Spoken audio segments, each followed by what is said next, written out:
بسم الله الرحمن الرحيم الحمد لله وصلى الله وسلم على نبينا محمد السلام عليكم ورحمة الله وبركاته إلهي سبحانه وتعالى لبا سببود أيو تلمامي قرآن كيسا إن عذابك لقى بدبادة هل آيات لبا سببود مد ما أنت وين هينا مد ما هينا لكن وما كان الله ليعذبهم وأنت فيهم وما كان الله معذبهم وهم يستغفرون نبينا وحى لقيه عليه الصلاة والسلام ummadda laba jeer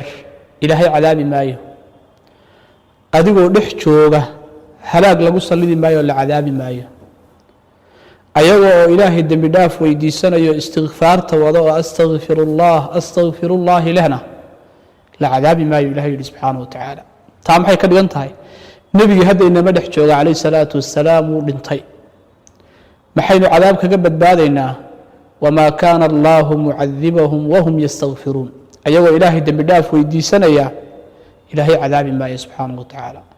istighfaarta badi